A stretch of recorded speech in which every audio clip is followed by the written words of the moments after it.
सुप्रभात बच्चों, प्यारे बच्चों। आज हम लोग पुनः मिले हैं।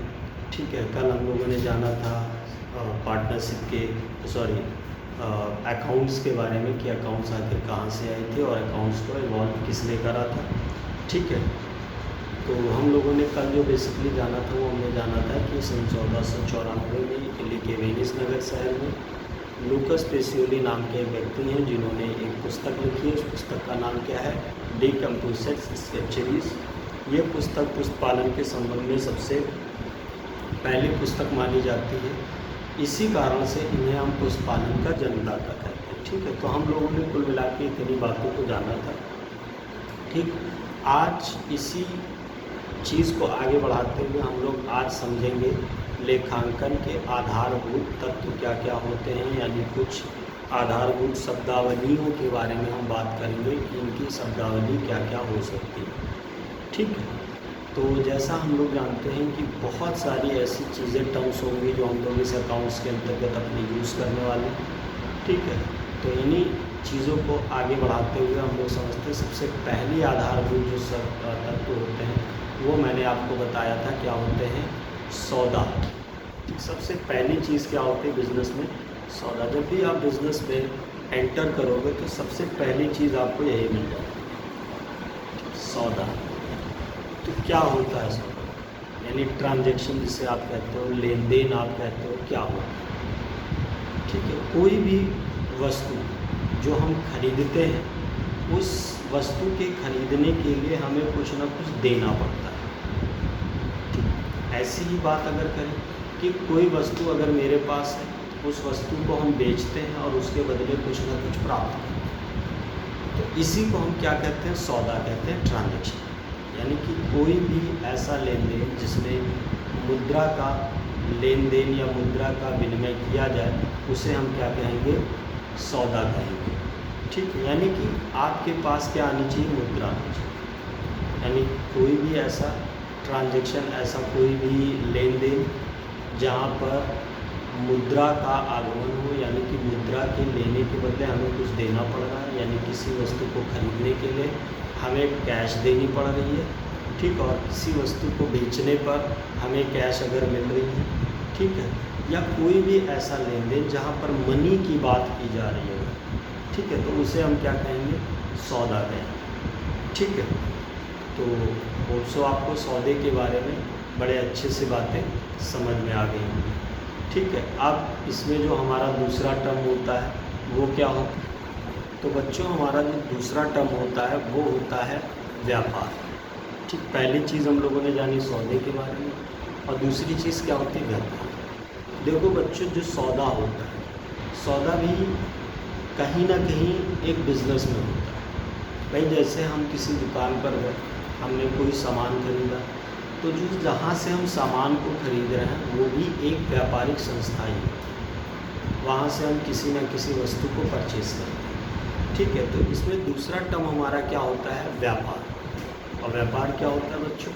लाभ कमाने के उद्देश्य किया गया कोई भी कार्य क्या कहलाता है? ठीक है, आपका मेन मोटिव क्या है?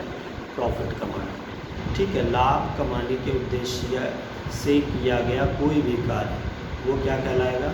व्यापार कहता है। ठीक है, याद रखिएगा इसमें मेन मोटिव क्या होना चाहिए? व्यापार का, लाभ का होना इम्पोर्टेंट है। ठीक है, सबसे इम्पोर्टेंट क्या है?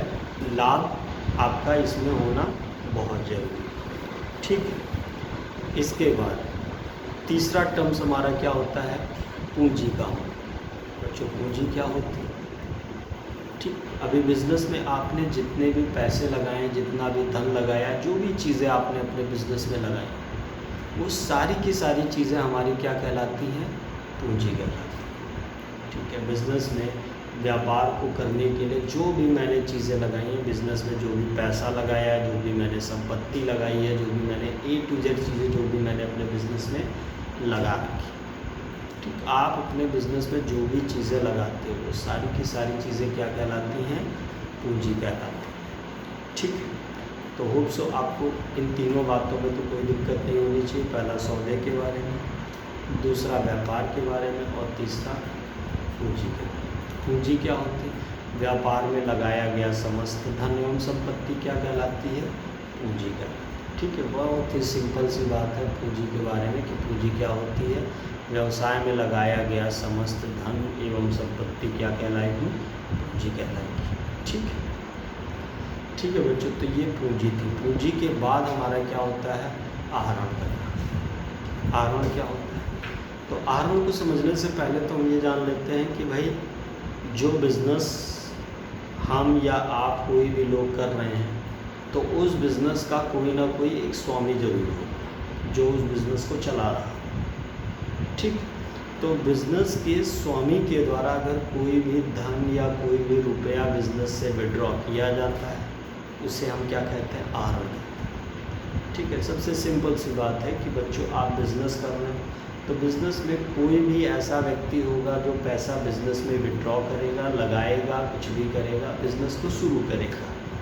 ठीक है, तो वो व्यक्ति अगर अपने बिज़नेस से कुछ पैसे निकाल लेता है, कुछ सामान निकाल लेता है तो उसे हम क्या कहते हैं? आहरण करना कहते हैं। ठीक है बच्चों, तो सिंपल सी बात है। आहरण का मतलब क्या है?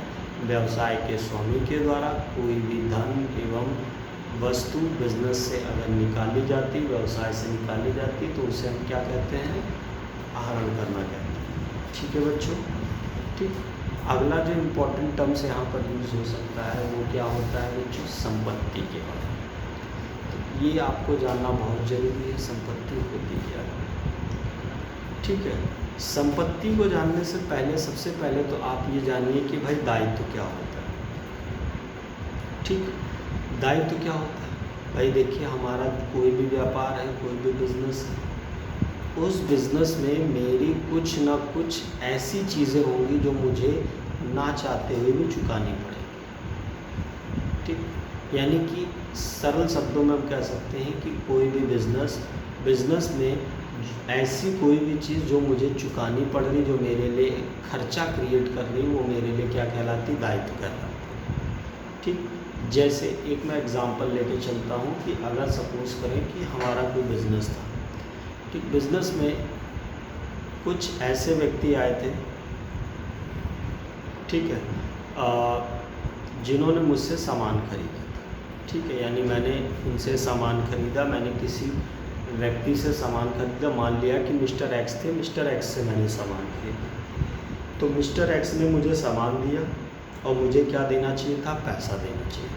ठीक है, क्योंकि मैंने ख़रीदा तो मुझे पैसा तो देना ही पड़ेगा। लेकिन अनफॉर्चुनेटली मैंने as it is at that time मैंने उस समय उनको कोई भी पैसा नहीं दिया। ठीक, तो आप बताओ बच्चों, मुझे कभी भविष्य में पैसा नहीं देना पड़ेगा? देना पड़ेगा, बिल्कुल देना पड़ेगा। मैंने सामान खरीदा है तो मुझे उसके बदले क्या देना पड़ेगा? पैसा देना पड़ेगा। ठीक, तो जो ये पैसा मैं इनको दूंगा, मैं किसी व्यक्ति को जो दूंगा, मिस्टर एक्स को जो दूंगा, वो मेरे लिए क्या कहलाएगी? एक दायित्व कहलाएगी।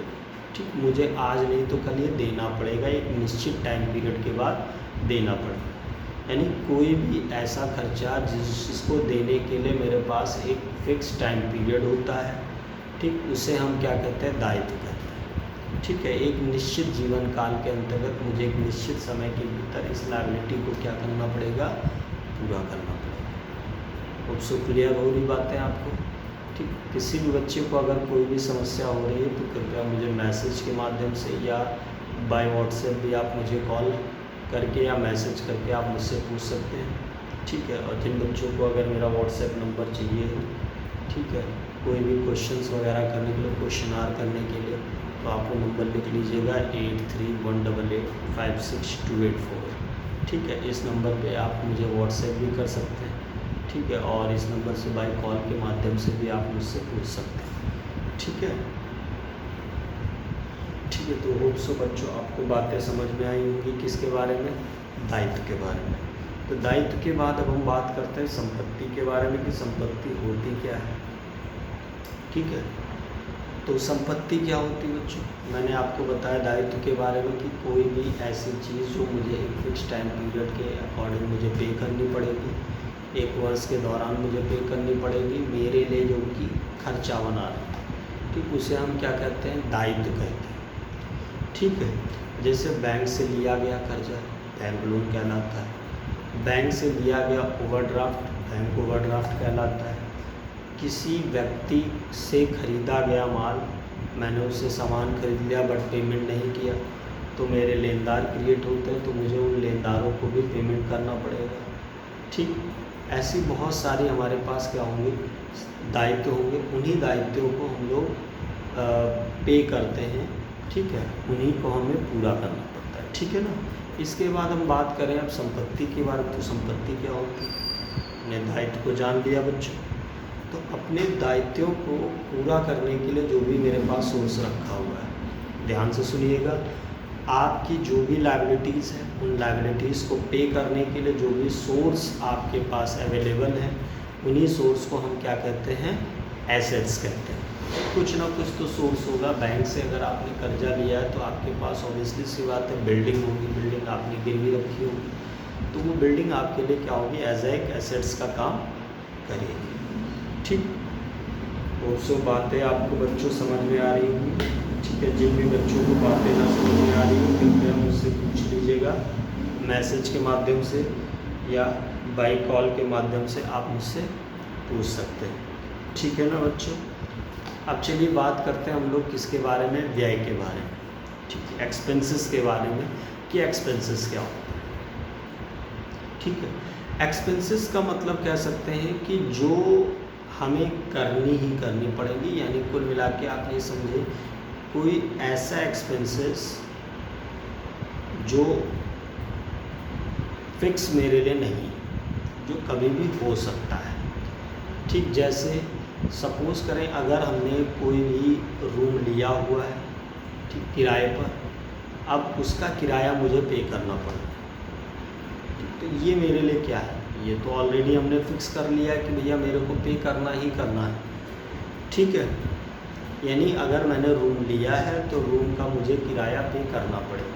ठीक, तो ये मेरे लिए क्या है, एक एक्सपेंसेस है। यानी एक वर्ष के दौरान जो भी मेरे लिए खर्च होगा, मेरे लिए जो नुकसान का काम करेगा, जिसकी वजह से मेरे पास से कैश जाएगा, उसे हम क्या कहेंगे, एक्सपेंसेस कहेंगे। एक वर्ष के दौरान कुछ ऐसे भी सौदे किए जाते हैं जिनसे हमारे पास से कैश जा रही होती है, उसी को हम क्या कहते हैं, उसको बेसिकली हम लोग क्या कहते हैं, एक्सपेंसेस कहते हैं। ठीक है, और एक्सपेंसेस का सीधा सा मतलब किस चीज़ से लगाया जाता है, भाई एक वर्ष के दौरान किया गया जो भी ऐसा खर्चा जो कह सकते हैं कि फिक्स नहीं है, बढ़ सकता है। ठीक, उसे हम क्या कहते हैं, एक्सपेंसेस की श्रेणी में रखते हैं। ठीक है ना बच्चों। ठीक है बच्चों, तो सरल शब्दों में अगर हम व्यय को जाने तो क्या हो सकता है कि किसी भी वस्तु को, किसी भी सेवा को लेने के बदले में जो हम खर्चा करते हैं उसी को हम क्या कहते हैं, व्यय कहते हैं। जैसे हमने इलेक्ट्रिसिटी यूज़ करी तो उसके बदले मैंने क्या दिया, इलेक्ट्रिसिटी बिल पे किया है, तो वो मेरे लिए खर्चा है। ठीक है, मैंने अगर मिस्टर एक्स की प्रॉपर्टी को यूज़ किया है, उस प्रॉपर्टी को यूज़ करने पे हम उन्हें रेंट दे रहे हैं, तो रेंट मेरे लिए क्या है, एक खर्चा है। समझ रहे हैं बात को। तो कोई भी ऐसी चीज़ जो मेरे लिए, मेरे पास से कैश को कम कर रही है, वो मेरे लिए क्या कहलाएगी, एक्सपेंसेस कहलाएगी। ठीक है बच्चों, तो होप सो आपको बातें समझ में आ रही होंगी। ठीक है, तो आज के वीडियो में हम बेसिकली इतना ही रखते हैं, बाकी चीज़ों के बारे में हम लोग इसका पार्ट 2 कल देखेंगे। ठीक है, हम लोग इसके और कुछ इम्पोर्टेंट जो भी शब्दावलीज होंगी, जो भी चीज़ें होंगी, उनको हम लोग कल विस्तारपूर्वक पढ़ेंगे। ठीक है, तो अभी किसी भी बच्चे को अगर कोई भी डाउट होता है, कोई भी समस्या होती है, तो बच्चों मुझे बाय मैसेज या व्हाट्सएप के माध्यम से आप मुझसे संपर्क कर सकते हैं। ठीक है, मैंने आपको अपना फ़ोन नंबर भी दे दिया है। ठीक है, अगर किसी को कोई डाउट होता है तो कृपया उस मैसेज के माध्यम से आप मुझसे पूछ सकते हैं। ठीक है, तो मिलते हैं फिर कल के वीडियो में। तब तक के लिए मस्त रहें और खुश रहें। ठीक है, नमस्कार बच्चों, धन्यवाद, बहुत बहुत धन्यवाद।